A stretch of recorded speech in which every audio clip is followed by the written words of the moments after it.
and welcome to this very special broadcast where we're looking at the American elections, and the big question everybody is talking about is, will it be Kamala Harris or Donald Trump who's ahead in the race to the White House? Will America get its first woman president, or will there be a second term for Donald Trump? As I join you from Washington, things have gone quite intense after the presidential debate in Philadelphia. This debate, the first direct face-off between Vice President Harris and former U.S. President Donald Trump, seemed to give an edge to Harris over Trump. It may have positively impacted the public perception of Harris, but will that translate into votes? There is no guarantee, people say. Well, Kamala Harris's lead has increased slightly from 2.5 percentage points on the day of the debate to 2.9 points a week later. Several national polls are suggesting that Harris has made small gains, but her polling average hasn't quite gone up that much. The popularity does not ensure victory for any candidate, say the experts. The deciding factor is the battleground states, and right now polls are very tight in the 7 battleground states. So anything is possible, but one thing is clear, that till Biden was in the race, Trump seemed to have a clear edge, but the exit of Biden and entry of Harris as a Democratic nominee has got the camps of both the candidates on their toes. And joining me this morning is Joel Rubin, former Deputy Assistant Secretary of State in the Obama regime, also Democrat strategist. You've advised many presidential candidates in the past. How do you look at these elections, especially with the 2 attacks on former President Donald Trump's life? Do you think there is a sympathy wave or sympathy factor in these elections that's crept in? Well, Navika, it's wonderful to be with you and with your viewers, and thank you for the framing of this entire discussion that we're having today. You're right on the money. The battleground states are what matters. And then the question is, to your point, how do people feel about Donald Trump? How do they feel about Kamala Harris? Now, the interesting thing is that for a long time during this election season, when President Biden was the candidate against Donald Trump, there was less focus on Donald Trump as the man and his record, and much more on President Biden. He's the sitting president, and there were a lot of concerns about his age, about his mental faculties, about his policies. Now that Kamala Harris is the opponent of Donald Trump, people are looking at Trump. And to your point about the debate, what they saw was scary. And so now the question is, can that image of Trump, the one that Americans tossed out in 2020, can that image be restored enough to keep him out of the White House in these swing states? He's very popular in the upper Midwest, in Michigan, in Wisconsin, in Pennsylvania. He has a strong base. But they're not the ones who will decide this election. The ones who will decide this election in those states are the independent voters, the swing voters. Roughly a third of the voters are sort of soft, as we call it, soft for Harris by 7 points, for Trump by 9 points. But then there's about 20% really undecided. I personally don't know why they're undecided. I think it's a pretty clear decision, but they are. And so now the challenge for the Harris campaign is to make sure that Americans remember who Donald Trump is and what he was like as president, and then, of course, to add in what she'll do when she takes the White House next January. Do you think these attempts on former president's life have brought the attention to the vitriolic, confrontationist kind of campaign that we've seen so far? And do you think the American people would really like something like this? Would they like it to be toned down a bit? And who's the offender here? Yeah, I'm really glad you brought it up. These 2 attempts on President Trump's life, or the one clear attempt and the one potential attempt, are horrifying. Unacceptable. Political violence in America should have and does not have any place in our country. We have a history of political violence. India has a history of political violence. We know what can happen to a country when an assassination occurs, how it can tear us all apart. So there's no place for it. And I think that President Biden and the Vice President have made that very clear. In fact, They spoke with Donald Trump after the second attempt, well, as well as after the first. But after the second one, he said the call was very nice. He really appreciated the phone call. And I think that's what we have to do in this campaign. We need to have hard arguments about policy and really point out how the policies impact the people. And that's what this election is about. That's what the person in the White House will be responsible for, our future. But you're right, to the question about these assassinations, significant sympathy for him amongst his base. But I don't think we're going to see sympathy in terms of voting choices at the ballot box coming from Democrats, certainly not, and even the independents. I think there's a recognition that the two people who committed these attempts are out of the mainstream. It was not politically motivated. It was for some strange personal desires, and it's not something that should determine how one decides who runs the White House and ultimately our future. But does it show up a few chinks in the security apparatus? Yeah. And isn't that something that can be an election point? It's an interesting topic right now. In fact, Congress is here in session. They have several more weeks before they close before the election, trying to get a funding bill.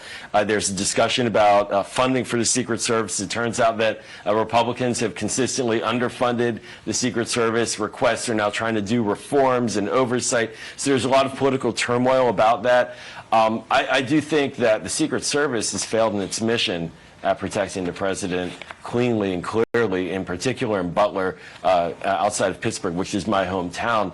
To see that attempt almost be so close to murdering a human being is frightening, and I think that the Secret Service has not yet been held to account to the standards it needs to be held up to protect all of our political leaders.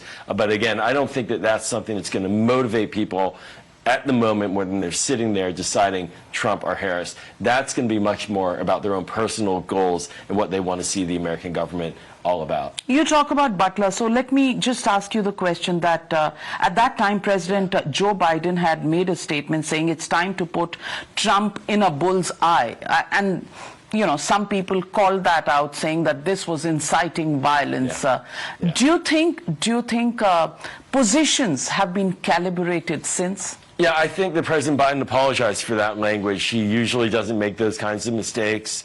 But we do have to also look at, quite frankly, the rhetoric that we're seeing from Donald Trump and J.D. Vance. Just this past week, J.D. Vance being his vice presidential nominee, just this past week, he's been making false claims about Haitian immigrants living in Ohio, claiming that they're eating pets and cats and dogs, not verified. In fact, these are ideas rejected by the mayor of that town, and the mayor is a Republican, and rejected by the governor of the state of Ohio, who is also a Republican, saying this is not good. What was the result of their reckless comments? 30 bomb threats at schools in Springfield, Ohio. They had to evacuate schools.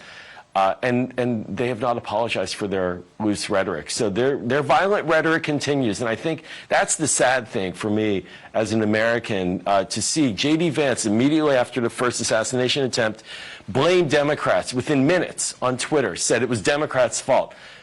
Turns out that the shooter is a registered Republican. That's immaterial. It's not a political party that sent an assassin. So that kind of rhetoric needs to stop. And unfortunately, I think that Donald Trump, he did it again last night. He used inflammatory rhetoric against American Jews, saying that you'll be to blame if I lose, which is classic anti-Semitism. So I think that Trump and Vance really need to sort of take their own medicine when they complain about Joe Biden, for example, saying one thing here or there. They're really at fault for raising the violent rhetoric in this country in this campaign season. So let me ask you: social media platforms, have they become an instrument for polarizing rhetoric? We've seen that back home in the Indian elections, and social media platforms are also seen to put the trends one way or the other, at least in terms of support or being against a particular candidate through the algorithms, etc. So, do you think that's happening now across the world, and we're seeing somewhat these platforms, doing it in the American elections as well? There's a couple of levels of analysis about social media platforms and their influence on campaigns I think are very important. There are, of course, the good actors, the partisans, the activists, the people who want to communicate a message about support Harris, support Trump, support abortion rights, oppose raising taxes. Those good actors, they push their message on social media. They try to amplify it and get people excited and thinking different ways to influence their votes. That's legitimate political participation. There are, however, other actors out there, and there's a significant amount of disinformation, in particular coming from Russia. We saw this in 2016. We're seeing it again now, coming from Iran, meddling in our elections, actually using bots and other types of amplifiers to try to sway Americans to take certain positions that our own intelligence community and Justice Department have identified and are leveling indictments against. That's very dangerous. And then the third, and I have to mention this, what happens when one of the platforms, a website like X, is owned by one guy who decides he has a particular person he supports? That's a strange occurrence in our politics. Typically, the media stays out, it stays unbiased. Historically in the United States, the media does not endorse a specific candidate in an overt way. Maybe at the end, the newspaper will say, I support or we support this candidate. But right now, we have what will be months of ongoing public endorsement of Donald Trump by Elon Musk, and there's a lot in X and Twitter. There's a lot of concern that he is suppressing pro-Harris sentiment on this website, which has hundreds of millions of people on it, and that he's promoting Donald Trump. And that really skewers the perception. So there's a lot happening in social media, but we have to accept the fact that it is the way people communicate right now. It is the critical component to getting out message. It amplifies ideas. It integrates television, and this interview will be played on social media and amplified. And yet we have to understand that there's more at play than just the good actors like the first group I was talking about. So you just don't have the Russians to blame for elections. You even have Elon Musk right home in the mix? We have a strange dynamic now in social media where it is so open to the world and where these platforms are owned by multi-billionaires that, yes, this is what's happening now. It is an attempt to sway how Americans think and view. Let me take a step back and explain just briefly. In American politics, there are limits to how much one can finance a candidate or a campaign. There are limits because we've tried to have a level playing field. We have not yet addressed this problem in social media where there's a billionaire putting unlimited assets and resources into supporting a candidate so overtly. So this is new territory. All that said, it's not as if Democrats are without capacity to counter it. And there's significant activity online by Democratic activists and organizations to push back and promote their ideas. Taylor Swift, exactly. She doesn't own the platform, though. So the question will be, will Elon Musk suppress her amplification or not? But if he does, he will be called out for it, and hopefully it will balance. But I do think on the foreign actor issue, as a former State Department official, I put on my national security hat, and that is a danger to the United States. As an American, we don't want foreign countries, our actors, adversaries to help or to thwart our ideas and to shape how we decide who our leaders should be. Nobody should. I would say the same for overseas. The United States engaging in trying to tell who a leader is of another country is not a good policy. But that is what's happening, and it certainly is what happened in 2016, and it's certainly there are attempts again because of the openness of social media and the ability of people around the world to get directly into the brains of American voters. It's such an attractive tool for foreign adversaries, and so the United States government has to be mindful of it, as do the voters. So let me ask you, as far as policies go, President Biden has presided over a pandemic, the post-pandemic collapse of economies across the world, and then the recovery. But inflation, while now in control, has been an issue in the American economy. Growth has been an issue. How much do you think are these factors going to influence the decision of Americans in these elections? Or is it the sound and fury of the rhetoric that's going to overtake everything? Well, I'd love to say it's the sound and fury, because isn't that more interesting and fun to look at and talk about? But in poll after poll after poll after poll, the economy is the #1 issue by far. And amongst independent voters in the swing states, the economy registers as 71% in terms of what they're most interested in. It's off the charts. And that means two things. A, what's happening in the big economy? What are the indicators? The stock market, for example, yesterday hit the highest level it's ever hit. Inflation is down at lower levels than we've had since the end of the Trump term. And the Federal Reserve cut interest rates by 0.5 point, likely to cut more, so inflation will continue to go down. We're the envy of the world on our inflation numbers. No other economy in the G7, no other economy in Western economies has even come close to our economic recovery post-pandemic. All that said, how do Americans feel in their pocketbook? And this is where Kamala Harris is trying to change her messaging a bit from President Biden. President Biden spoke heavily about investment in industry, the Midwest, growing the factory towns, rebuilding our broken communities in the heartland of the country. While the vice president, of course, supports that, she's trying to talk more about what we call the care economy, talking about getting more money in the pocketbook of regular Americans, reducing the cost of child care, helping new businesses get bigger grants, and first-time homeowners getting $25,000 grants, for example, reducing the cost of college and debt forgiveness, all those sort of tangible economic benefits. And I think that's where we're going to see her and Trump ultimately fight it out. And that's where Americans are going to ultimately vote. Do I trust this person to manage the economy versus that one? And I would say, as a Democrat, Donald Trump presided over flat job growth. No matter what people want to say about the pandemic, job growth was relatively flat. Prior to the pandemic, he increased our national debt by $8 trillion. Much of that accrued prior to the pandemic. He has a tax cut proposal that will reward Elon Musk and penalize the rest of us, raise all of our taxes, and he wants to raise our taxes by implementing tariffs that would directly affect the pocketbook of regular American people. So those are the arguments that will carry the day for the vice president. You've been in touch with Kamala Harris, and if you were to advise her, what would you say the rest of her campaign should be all about? And do you expect to see another presidential debate? Because Donald Trump has hinted that he's not quite interested, but what's your bet on? Will there be one? You know, in my engagements with the campaign, I think what we see and what we hear is a campaign that's fired up, a campaign that's confident in their candidate, a campaign that is broken all plausible records of fundraising.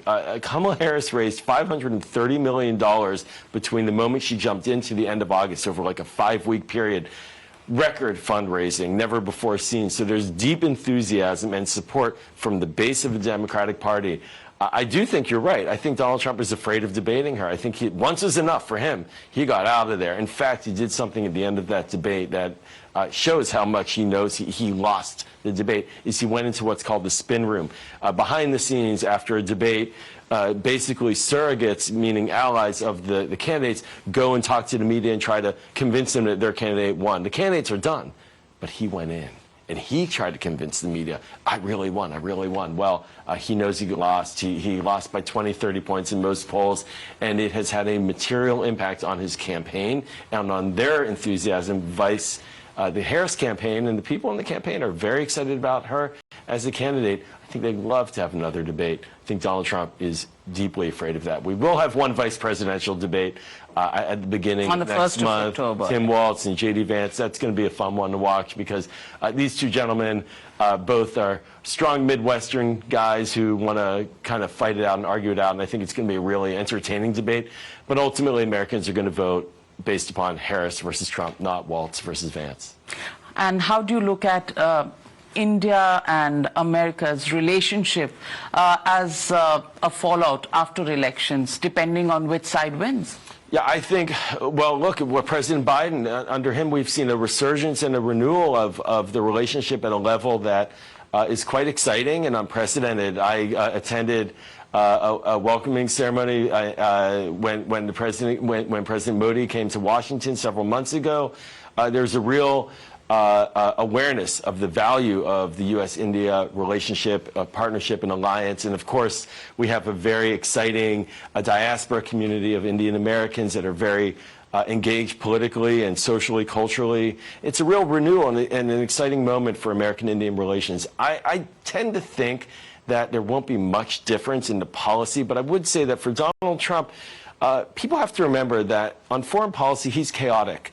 On foreign policy, he's unpredictable. On foreign policy, you never know which way he's going to wake up one day and send out a social media post attacking a leader who 2 days before thought was his best friend. That's Donald Trump. There's no certainty, and it's not a reliable partner.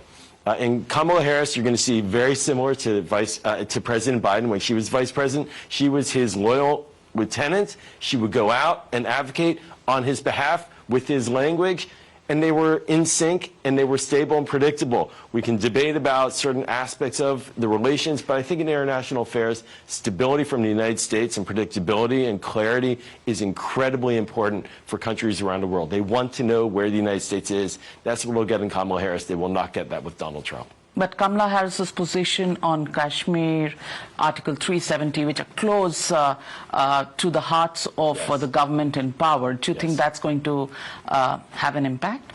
Well, I have to tell you, I'm not sure that she's exactly going to lay out all her policies right now on foreign policy and national security. In fact, I think they're going to, like all presidential campaigns, if and when she wins, there's a transition period, an assessment, and then the new team comes in.